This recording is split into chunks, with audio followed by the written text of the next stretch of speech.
19 The Lord High Mage. The dark was a time filled with mad men, both in church and among the mages. Yet in a mad world, is not accepting the madness the only reasonable solution? Arkal Ajavian scholar. In the flaming wreckage that was the dining hall, Primata Delphine found her most deadly foe, the Lord High Mage of the Conclave. Or rather, he found her.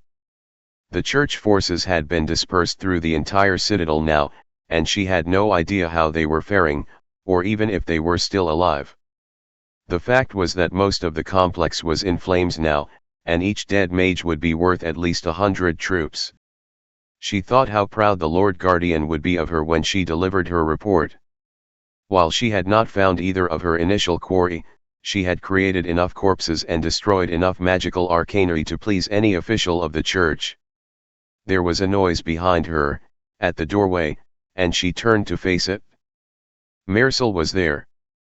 She recognized him at once from the ornate, decadent portraiture that her troops had torn from the walls. This was the master of the house. He was dressed in black, with a gold vest, and held in his hands a red-tipped wand with a saber grip. His face was smudged with soot, and there was blood running down from his ear into his collar. "The chief magician, I presume," said the Primata. "You did this," he hissed. "No," said the Primata firmly. "You did this by following your hellish ways. By meddling in matters too powerful for mortals to comprehend. By interfering with the natural forces of the world. You have been weighed and judged wanting. Your destruction is your fault. I am but the instrument of that punishment." Maresil snarled and muttered a spell. The Primata closed her eyes and the effects splashed harmlessly over her protective wards.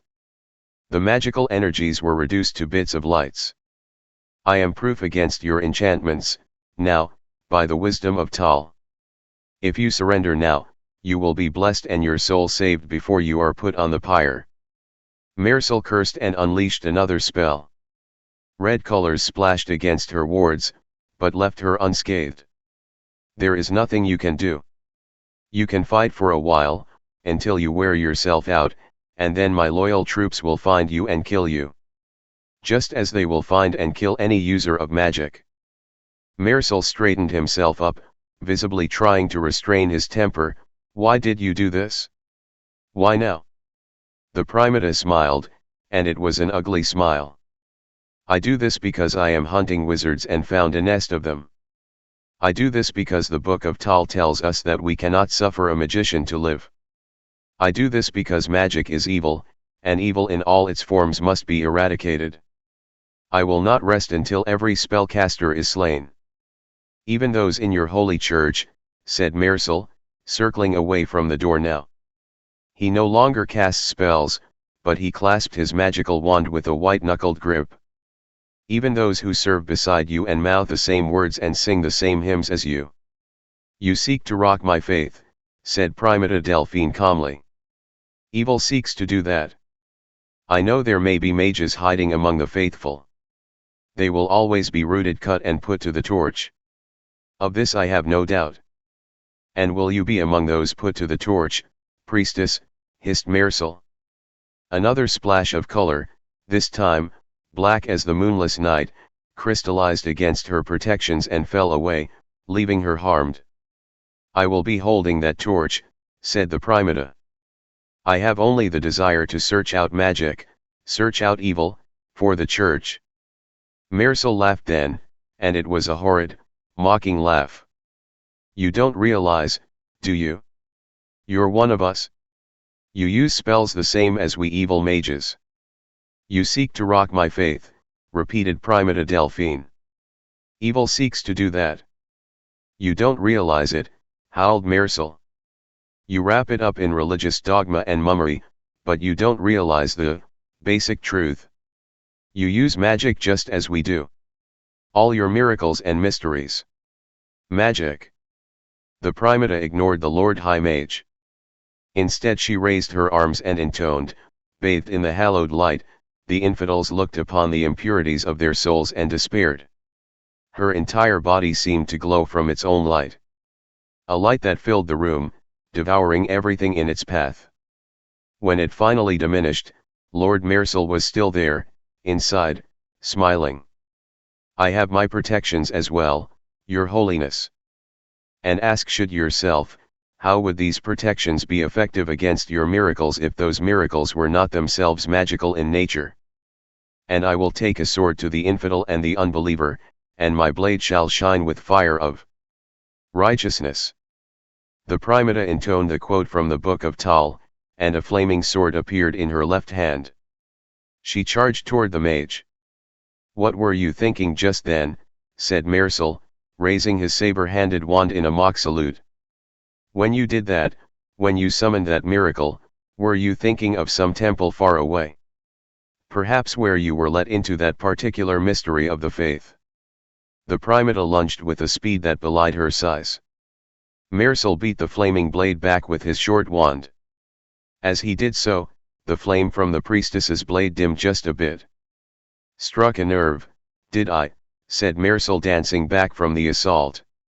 "You were thinking of a place. The place where you were taught to venerate the blade.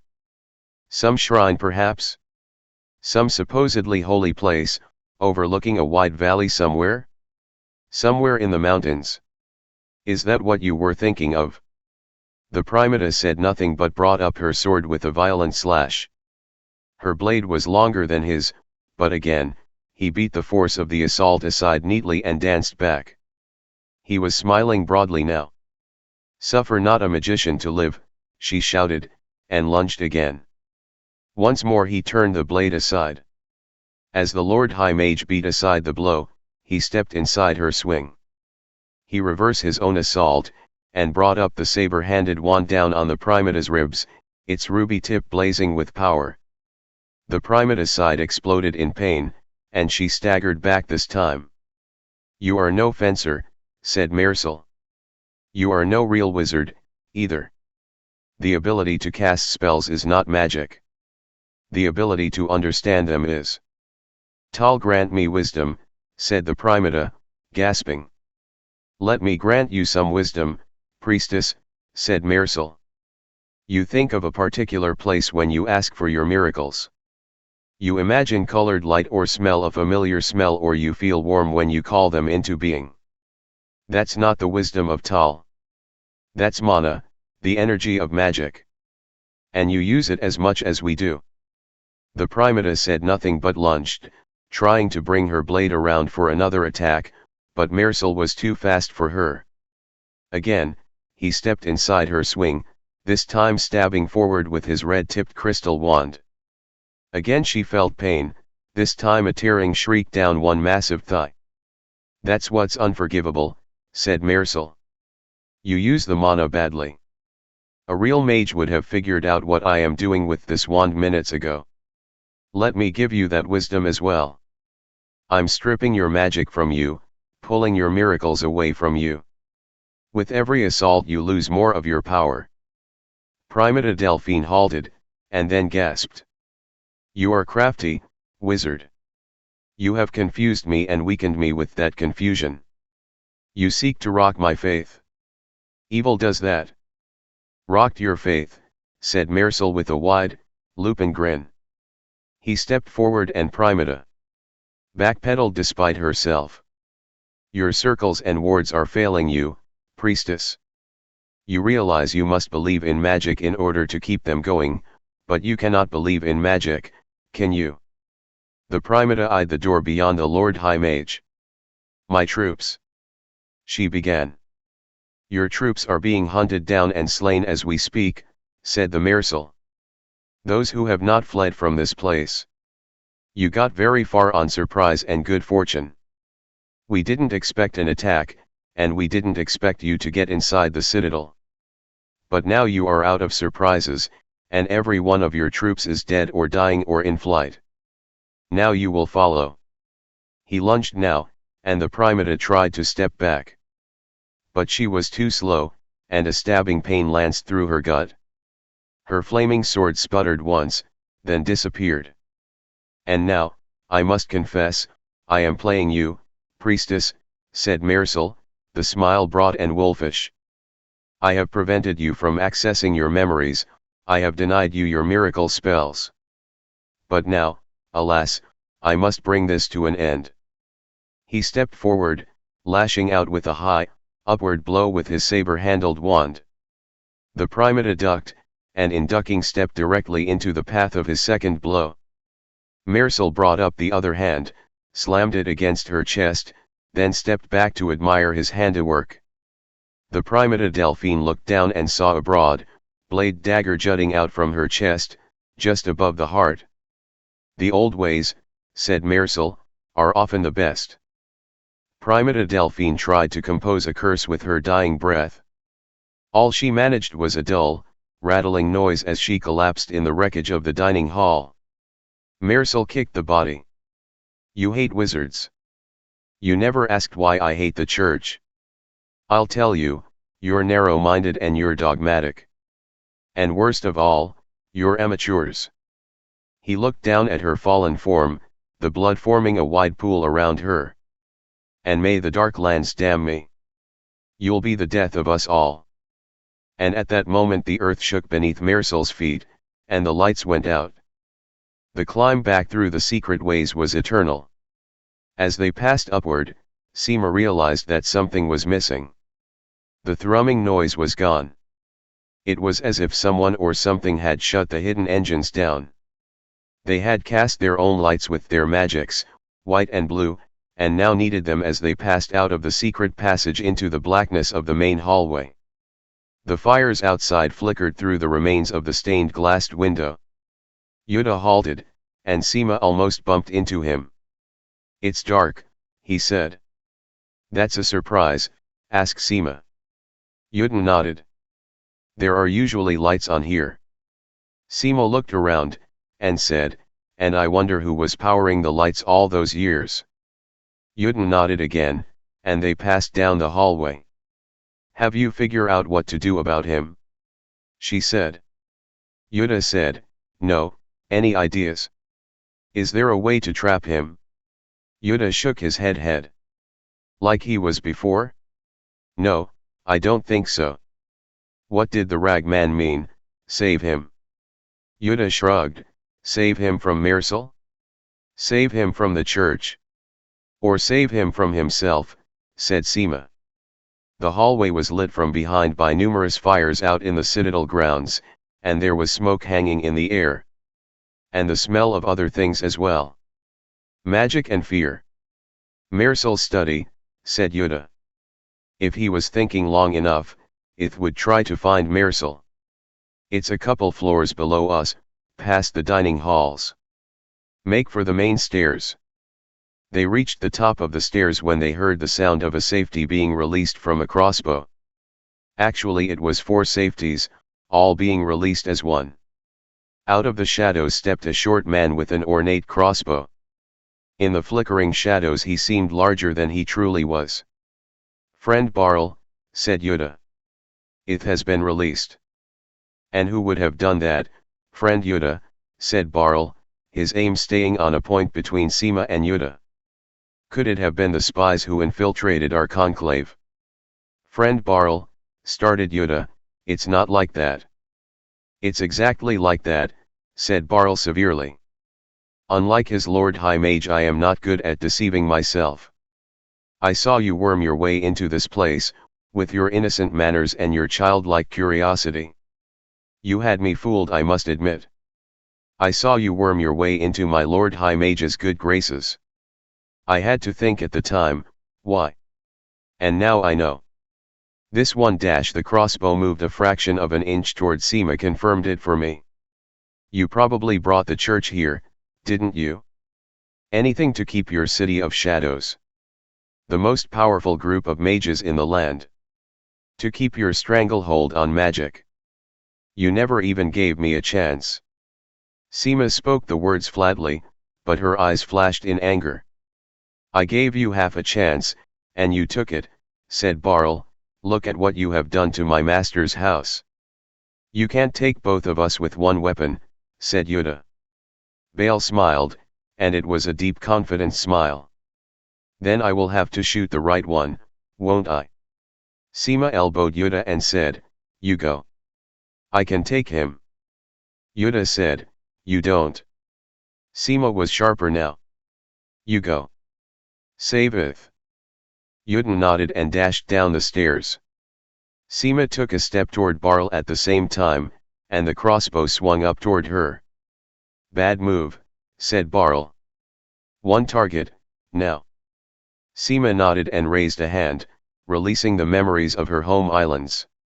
The energies coursed through the crossbow, dismantling it as it passed along its length. In a thought, with a wave of her hand, she unraveled the crossbow. Barl pulled the trigger, but it was too late. The entire device fell apart in his hands and clattered to the floor in pieces. Seema raised both hands now, and blue flames appeared at her fingertips. I hope you had a backup plan, Artificer, she said. For your sake. I hope you did. Jodah descended the stairs, holding one hand aloft with its soft beacon of white mana. He saw lights flickering from the dining area and wondered if several of the mages had gotten the power restored. Instead he found the Lord High Mage warming his hands over a burning human body. The figure was unrecognizable, save that it was once very large and possibly female. Amazing the amount of warmth one gets from one of these, said Marisol, a hard smile on his lips, but his voice was cheery. Must be all the fat reserves that have built up over the years. It was the same friendly tone the Lord High Mage had taken in the library, when they first met.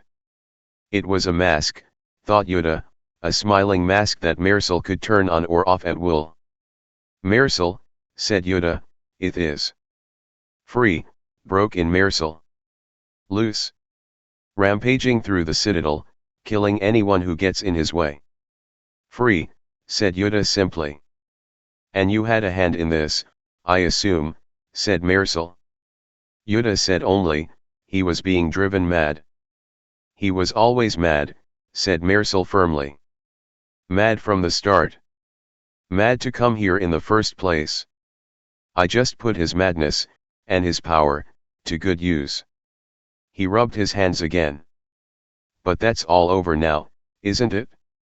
Jodah opened his mouth to argue, but Marisol silenced him with a sharp look. Who sent you? Said the Lord High Mage. The church.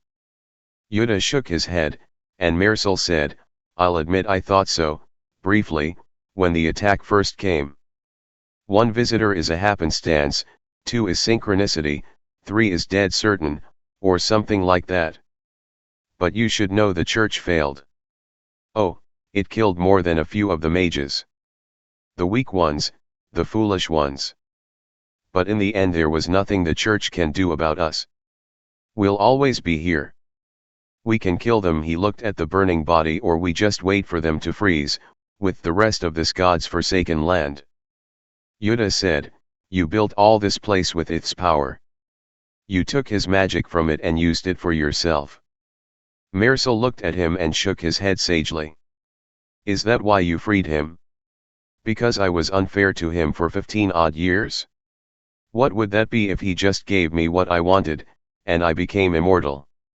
And what is it to you? Why throw away such a promising career over a madman? You tried to get me to kill Seema, said Jodah.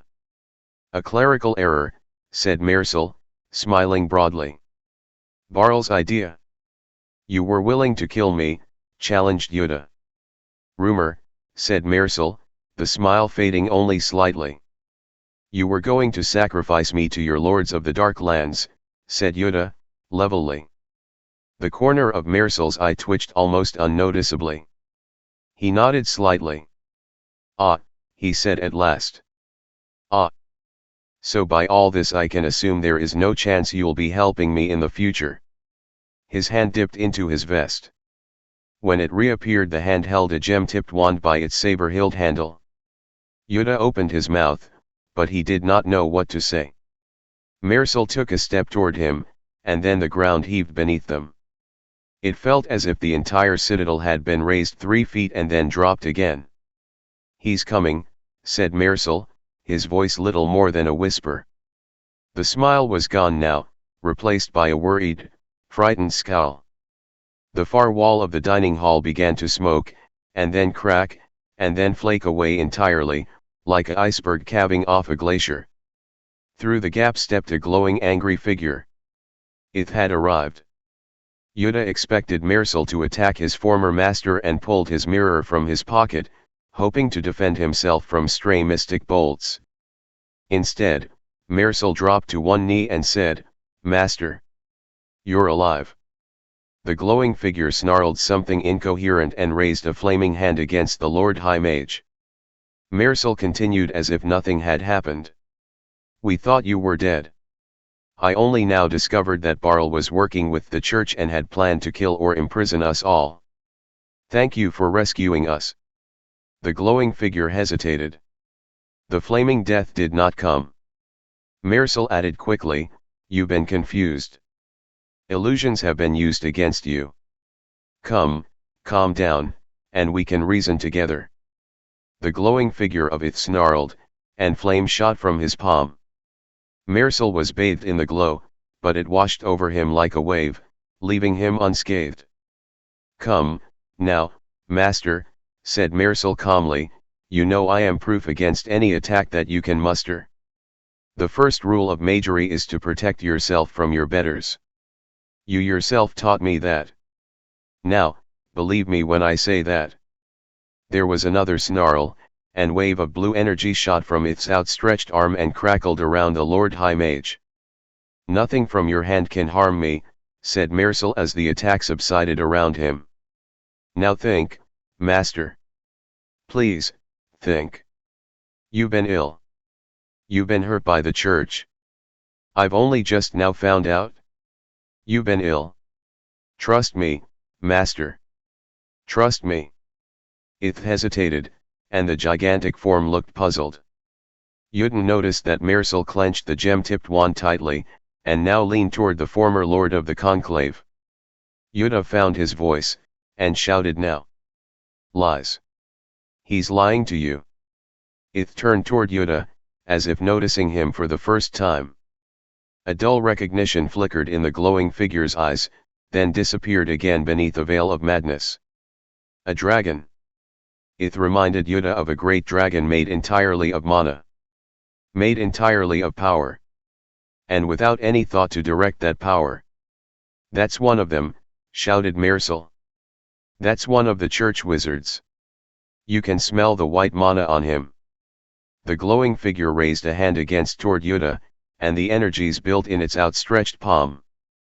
Jodah shouted, "Stop," and tried to pull the memories of the land into his mind. But they had fled, leaving only a few fragments of the mountains behind. "He's the one who imprisoned you," screamed Mersal.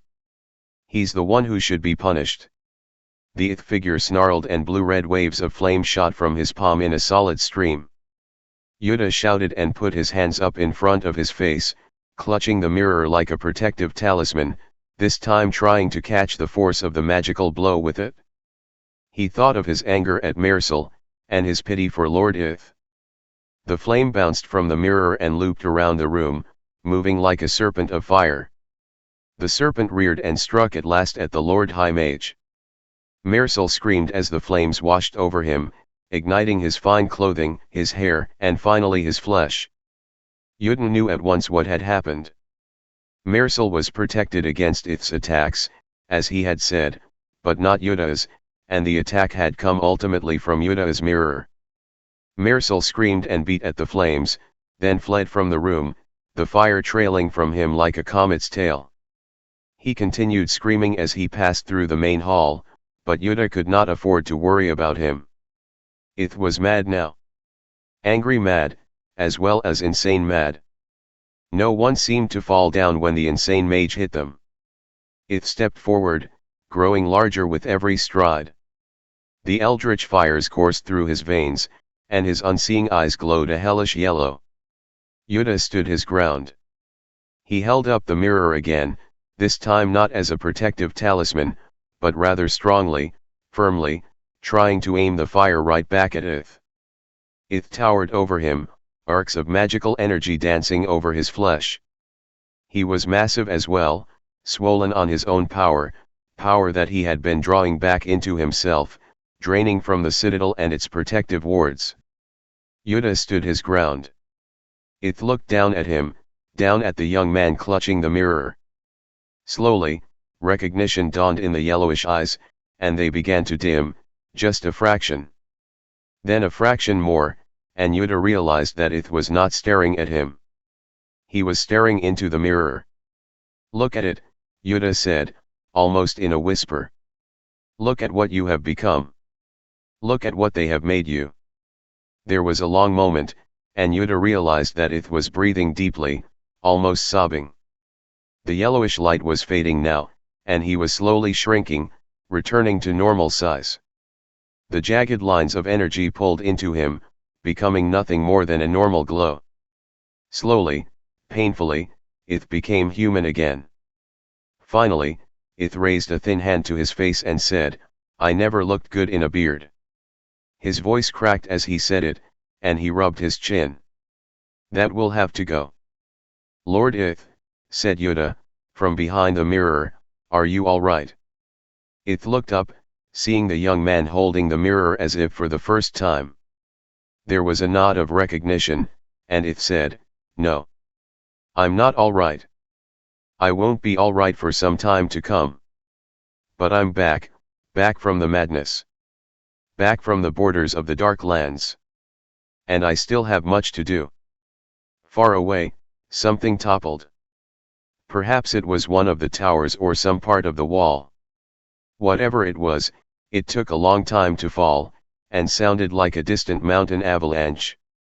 "We should get out of here," said Jodah. "I have things to finish," said Ith. "We should go," said Jodah. "Then go," said Ith, and a flash of yellow blazed behind his eyes. "You have given me my sanity back, young one. I don't intend to squander that gift. But neither do I want you pay for it with your own life. I will survive this. I want to make sure you do as well. Now go." "We should go," bellowed Ith, and Jodah found himself running despite himself. Enspelled, he realized, but he could not will his legs to stop. He was out in the hallway now, running for the front gates. There was a flash of blue, and Seema was now alongside him, running to keep up. She had a mad, frightened look on her face, and Jodah knew that she too was under Ith's enchantment. The grand hall was bathed in flame now, the ancient tapestries gutted by reaching claws of flame. The portraits had burned from the center out, leaving only ashes where once were pigments. The carpets were smoking from hot ash, and the remaining light crystals exploded from the rear one after the other. Then they were at the gate, but there was no gate, not since the church destroyed it. They were beyond the gate and into the ruined maze work. Not ruined, thought Jodah, merely unfinished. He leaped over several low walls in succession, Seema hot on his heels. There was an explosion behind him, and Jodah felt a warm hand press hard on his back. He did not clear one of the low walls and tumbled headfirst over the foundation. The ground came up very quickly, and then there was only blackness.